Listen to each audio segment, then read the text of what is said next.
इन सब के बीच में एटलीस्ट एक सेक्टर चमक रहा है, आईटी। एक बार लेकर आइए जरा, 4% है आईटी इंडेक्स ऊपर इस समय।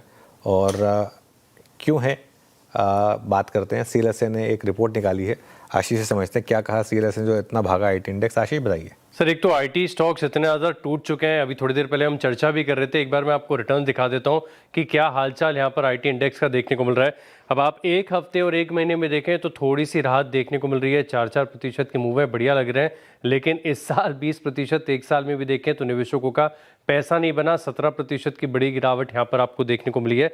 अब दरअसल अगर आप देखें तो इस सीएलएसए की रिपोर्ट में बहुत पॉजिटिव पॉइंट्स कहे गए हैं। एक तो ये कह रहे हैं कि एक इंडस्ट्री में जो प्राइसिंग मॉडल है इसका शिफ्ट देखने को मिल रहा है। पहले जो सीट बेस्ड इनकी प्राइसिंग होती थी, अब कंजम्पशन बेस्ड देखने को मिल रही है। तो ये अपने आप में एक देखें तो बड़ा स्ट्रेटेजिक शिफ्ट यहाँ पर नजर आ रहा है। और जो चौथी तिमाही के आईटी कंपनीज के नतीजे थे, इसमें एक तो ईपीएस की ग्रोथ इन्हें अच्छी लगी और साथ में जो गाइडेंस यहाँ पर कंपनियां दे रही हैं इसके चलते भी कंफर्ट यहाँ पर देखने को मिल रहा है।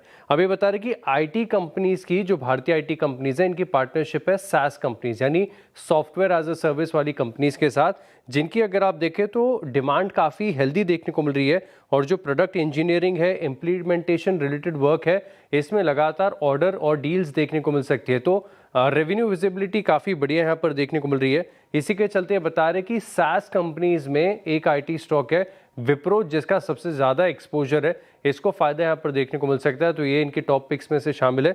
इसके अलावा आप देखें तो परसिस्टेंट सिस्टम यहाँ पर भी बता रहे हैं कि विप्रो के बाद अगर सास का एक्सपोजर किसी के पास है तो परसिस्टेंट सिस्टम है।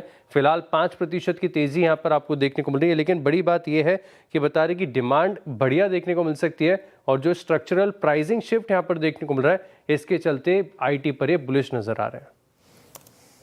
ओके, तो अगर आप देखें आईटी पर सीएलएसए का बुलिश नज़रिया, चलिए एटलीस्ट तो काम आज तो काम ही आ रहा है आशीष, है ना। आज आईटी अगर आप देखें एक स्ट्रॉन्ग कहते हैं, आई मीन एक पिलर के तौर पे काम कर रहा है। बट दिक्कत यह है कि छत ऐसे भरभरा रही है कि पूछे मत। पर शरद जी, आपका टेक क्या होगा IT and more specially mid cap IT, जहाँ पे नंबर्स में एटलीस्ट कुछ रेजिलियंस थी, है ना। मैं हम इसी मंच पे कोफोज की मैनेजमेंट से मुखातिब हो रहे थे, क्या स्ट्रॉन्ग कमेंट्री दी थी उन्होंने। आपका टेक क्या कह रहा है? अगर सिलेक्टिवली थोड़ा सा भी अगर आप देखें ऐड करना हो आईटी इस प्राइस पे, इस रिवर्सल को थोड़ी भी रिस्पेक्ट अगर देनी हो, तो क्या रहेगा आपकी पिक पे?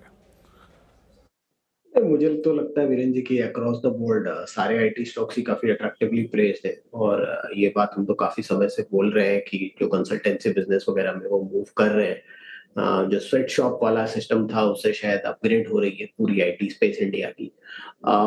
विजिबिलिटी आने में थोड़ा सा टाइम लगेगा। वो ऑब्वियसली उस वजह से थोड़ा नर्वसनेस ज्यादा हो गई है, ग्लोबल माहौल भी वैसा ही है। But mid cap small cap space में मुझे लगता है कोफोर्ज एक बढ़िया नाम होना चाहिए, वहाँ डिसेंट अपसाइड आनी चाहिए। बिरला सॉफ्ट में आपको ठीक ठाक अपसाइड मिल सकती है। अगर आप domestic focused small cap ideas सोच रहे हैं तो मुझे लगता है ओरिएंट टेक एक बढ़िया बेट हो सकती है। तो 3-4 बेट है, बट ये जो वैल्यूएशन पे पूरी स्पेस आज के दिन ऑपरेट कर रही है, मुझे लगता है अक्रॉस द बोर्ड आप कुछ भी आईटी में लेंगे तो वहां से डिसेंट पैसा ही बनना चाहिए अगले 6 महीने साल भर। बिरला सॉफ्ट आईटी स्पेस से ज़्यादा अच्छा लग रहा है। ये काउंटर और आईटी में स्ट्रेंथ है। बिरला सॉफ्ट 3.25% के करीब चढ़ता हुआ।